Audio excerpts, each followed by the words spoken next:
Hello and welcome to Grace Church. We're very glad to be with you this morning, and in particular we're in the middle of a preaching series, The Rollercoaster, on the life of Joseph. And it's Ben Davis this morning, which I'm sure he'll bring us a rattling good message as usual. Ben does, and so I'm personally looking very much forward to that. It's great to be able to watch online the service, but if you'd like to come and be there in person, even better. Just contact Leslie, and it would be lovely to see you there. Anyway, enjoy the service.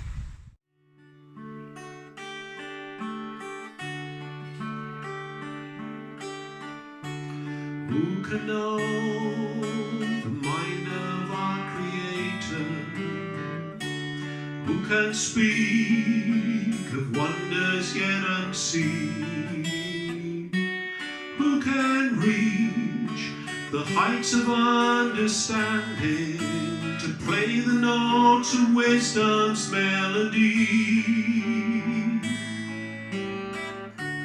Who has weighed the dust of every mountain? Who has walked the mystery of the deep? Who has laid the earth on its foundations? And who conducts the waves upon the sea? I stand in awe of you. I stand in awe of you, so glorious and true. I stand in awe, I stand in awe. You have seen the end from the beginning. You have been before the world began. You have reached to me within my darkness, and in the light of mercy now I see. I stand in awe of you. I stand in awe of you, so glorious and true. I stand in awe, I stand in awe, I stand in awe of you. I stand in awe of you, so glorious and true. I stand in awe, I stand in awe.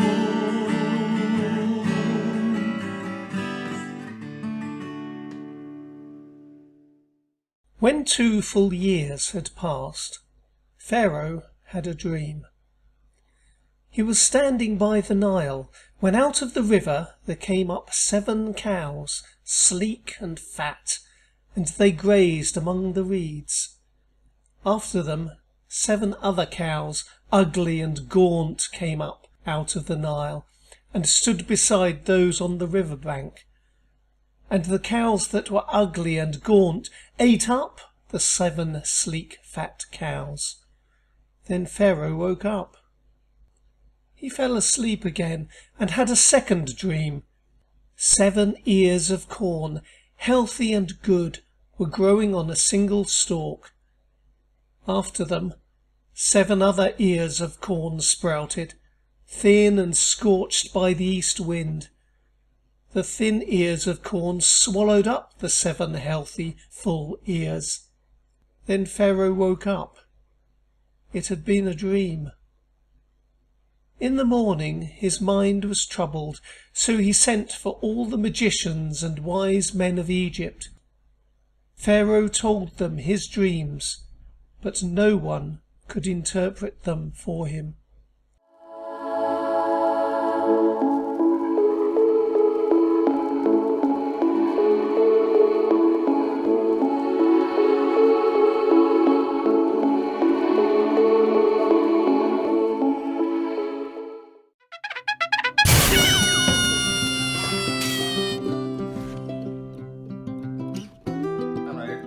is Mags, who's a magpie from Newcastle Emlyn. Mags has come in with some people who are looking after it because she's got a bit of a cough, and Hannah and I have just been checking her over. She certainly has got a cough, which she's not doing now because she's on camera, but when she was in her box she was coughing. She's also got parasites, and Hannah and I keep scratching because one of her flat lice called kedflies is flying around my little office, landing on my leg and running up my leg and making me feel itchy. So Hannah's also a little bit itchy, so I suspect that Maggie will leave us with a few friends. So we're going to treat her and then hand her back to the people who are looking after her, who found her when they went for a walk in a wood. She followed them home, so it's a little bit of a strange story. Okay, so this is Molly, and we are just sorting out Molly's beak.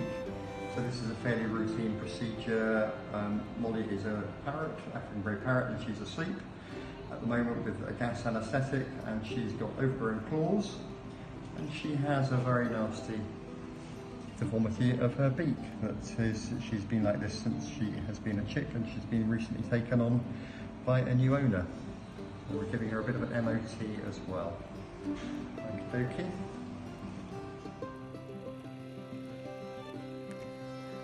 Hi, hello. This is my bearded dragon called Brutus. He likes to have some worms and some greens from the garden. And this is his home he likes to live in.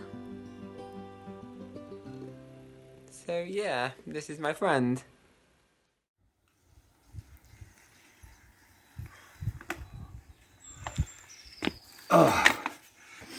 Well, if I needed more proof that I can't ride a bike like I could when I was 15, I've just had it. But you know, God doesn't want us to prove ourselves to Him. He just wants us to acknowledge Him, to accept that He's provided a way and admit that we need that way. So wherever you're at, Grace Church West Wales would love to be able to help you. Help and prayer. Emails are at the end of the video, and the general contact number is below. So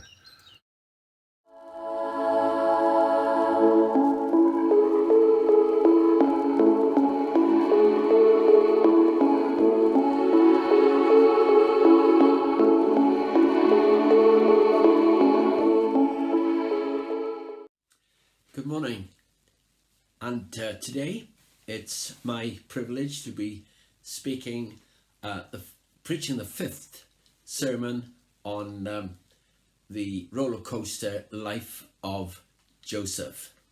And the narrative today can be found in Genesis chapter 41. And Genesis chapter 40 ends with the statement that Joseph was still in prison. Now, I want to put this question to you.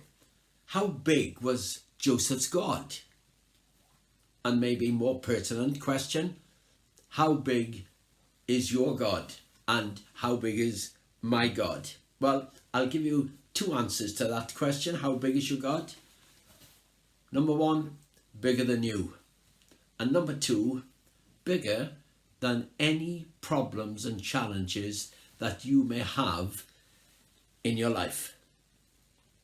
Now, let me give you the narrative. Some of you will know this, I know, and others of you may have forgotten it and may have never read it.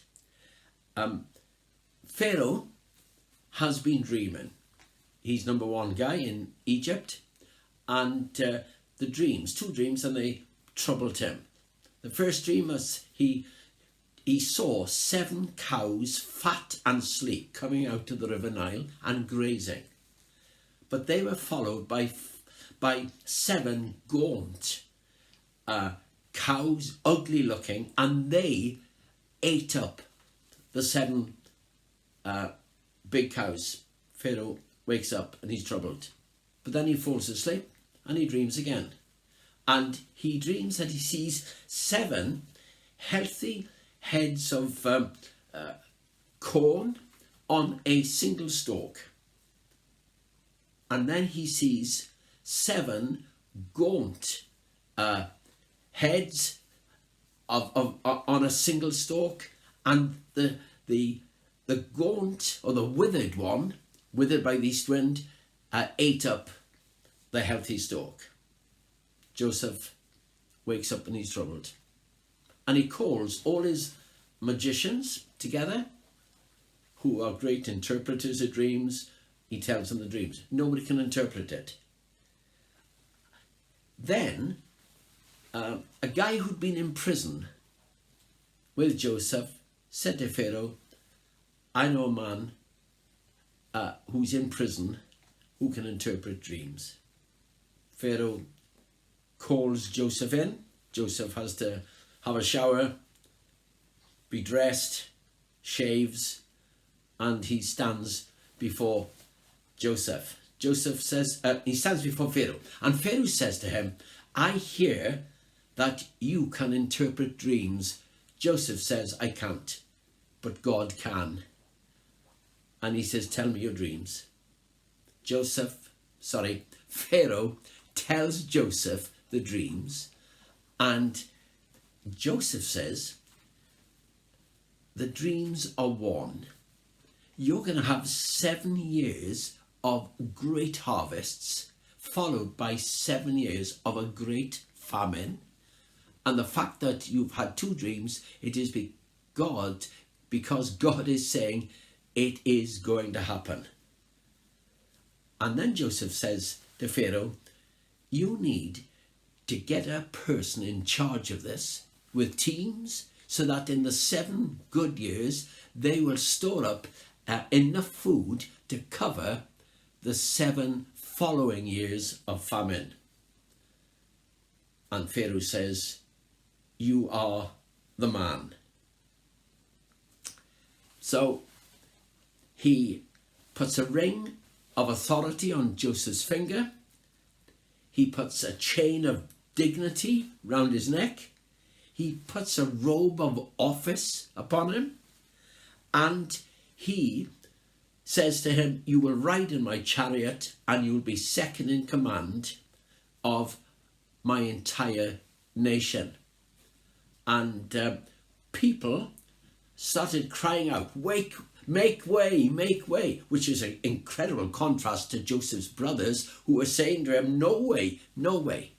But the other thing that Pharaoh did, he married Joseph off to a daughter of one of the pagan priests in Egypt. Now, some questions come up. Why did Pharaoh use a Hebrew? Another question. Why did Joseph agree to marry a pagan woman, right against his culture, his nation, right against the call of God on his family? Why did, and you can say, well, he had no option. But the third question is this: why did God allow it? All this development taking place. Well, I want to ask you the question, how big is your God? Let me say a couple of things about God at this point. God's not narrow-minded. People, we can be so narrow-minded in our interpretation of what God is saying to us through the Bible. Secondly, God was developing history. God knew the development of theology that was going to take place. God knew that. God knew that eventually the Hebrews would be saying, we don't believe in marrying outside of our nation and our tribe and our clans. God knew this, but God was in the middle of developing history. No problem to God. Big problems to us. I ask the question again, how big is your God in you today, in the way you think and what you believe? And of course, God had no problem in mixing and merging the secular with the sacred. It's hugely dangerous to divorce the secular from the sacred, for this reason, that everything belongs to God. The kingdom of God is over everything. So, how big is your God? How big was Joseph's God? But how big is your God? And how big is my God? Now, all this developed, and it's not my part of the narrative to talk about the development. I'm just talking about what happened to Joseph, how he got out of prison, and how things developed. Now, there are 7 things. Don't moan, don't groan. I'll make statements rather than develop them. There are 7 lessons to be learned from the narrative in Genesis 41. The first is this: God's faithfulness. God was looking on. He could see Joseph in prison. God knew exactly what he was going to do with Joseph's life. And the same can be said of us. God is always faithful, even when we're unfaithful, even when we misunderstand things, even when God's timing isn't what we want. Joseph, he'd had his own dream, and he's in prison for years, and then he's hauled back. God's always faithful. The second thing, the people in the narrative, in this story, were unconscious instruments of God. I mean, that's so encouraging, isn't it? That God uses, and God uses people, God uses us, and half the time we're not aware of it. And we're instruments in God's hand for God's purposes. How big is your God? Number 3, people are links in a chain. We don't see everything. We'll be dead and gone, and people coming after us. I went to Bracknell in 1964. I was a link in a chain. People had started the church in 1860 something. I come along. I'm a link in a chain. The church is ongoing now. We're all links in a chain. You're a link in a chain. I'm a link in a chain. How big is your God? And then, listen to this. Lessons to learn from this story. People carry out God's purposes even in rebellion. I'm thinking of the brothers. I'm thinking of Joseph's brothers. They were in rebellion. They cleared Joseph out of the way. They wanted to kill him. They sold him. The people who bought him sold him on to Potiphar. He works for Potiphar. He ends up in jail. But what's going on? People are carrying out God's purposes even in rebellion. And you may want to write yourself off because you've made mistakes, willful mistakes. You may want to write yourself off because you failed, because you've been disobedient, or you've come to know God later in life. Listen, let's just take this. We are carrying on God's purposes even in those darkest times in our lives. Number 5, such people, the brothers, they're still responsible for what they did to Joseph, even though it was part of God's plan. Listen, it's part of the sovereignty of God. God will have patience with us. God will allow us to develop in ways that he doesn't want. And God will still use us. We're still responsible for the decisions we make. Yes, we're still responsible for the way we treat people. We're still responsible for the way we think about ourselves, even though it may be wrong. And God will use us nevertheless, but we are still responsible. And all this is going on. You can say, oh, the brothers, Joseph's brothers, getting away with murder here. Well, they weren't. and then we're going to have to face up to a few things later on. So people are still responsible. Number 6, Joseph's prosperity was sudden. Now, it's just so brilliant. Say, this is so God. You think I'm trudging through life, or things are happening to me against what I would like, or you say prayers are going unanswered, but suddenly God moves in, because God is the God of the suddenly. You can imagine Joseph waking up in prison this particular morning, and he's thinking that of the last conversation he had with a fellow who left prison, who became Pharaoh's butler. And Joseph knew that was going to happen, and he said to Joseph, to the butler, listen, will you remember me to Pharaoh? Yes, but he forgot him. And you can think, what is going on in Joseph's mind? How big was Joseph's God? And what was his thinking? But suddenly what? Suddenly there's a call. Joseph, Pharaoh wants to see you. Get washed, get dressed, get shaved. And suddenly he's in front of Pharaoh. And more than that, suddenly he's in a position of power. Suddenly he's number 2. Suddenly he's got all the authority other than the need to bow to Pharaoh. Suddenly it all happens in one conversation on one day. His life is totally, utterly, radically, historically changed. Suddenly. We need to believe in God's suddenlies. We need to believe that when we ask the question, can a nation be born in the day? The answer is yes. We need to be aware of the question, can God spread a table in the wilderness? The answer is yes, and the answer is suddenly and immediately. It's magnificent. There was a time, suddenly, when Jesus was born, suddenly there were angels in the sky singing. Suddenly people have no faith, but suddenly they're born again, they believe. Suddenly their eyes are open. God is the God of the suddenly. Take heart.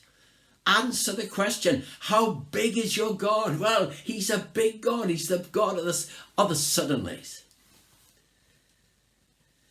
What's the 7th lesson is this? We need to keep on working. We need to keep on doing the daily round and the common task. We need to keep on praying. We need to keep on reading the Bible. We need to keep on gathering with people. We need to keep on doing the, if you like, the bit of drudgery that's part of our lives. We need to just keep on doing the things, part of our routine. We need to keep on doing it because suddenly, but we need to just do the works that God has called us to do. Let me ask you the question. How big is your God? How big is the God in your life? I'm going to pray. Father, I ask you to open our eyes to how big you are. I ask you, Father, to cause us to see the enormity of the historical context in which we are living. And Father, I ask you to suddenly demonstrate your powerful presence in us for Jesus' sake. Amen. Well, God bless you this coming week, and may you know the bigness and the suddenlies of God. Even when I don't see it, you're working. Even when I don't feel it, you're working. You never stop working. You never stop working. Even when I don't see it, you're working. Even when I don't feel it, you're working. You never stop working. You you never stop working. Even when I don't see it, you're working. Even when I don't feel it, you're working. You never stop working. You never stop working. Even when I don't see it, you're working. Even when I don't feel it, you're working. You never stop working. You never stop, never stop working. Waymaker, miracle worker, promise keeper, light in the darkness. My God, that is who you are. Waymaker, miracle worker, promise keeper, light in the darkness. My God, that is who you are. Proclaim it out loud. Come on, Waymaker. Waymaker, miracle worker, promise keeper, light in the darkness. My God, that is who you are. Waymaker, miracle worker, promise keeper, light in the darkness. My God,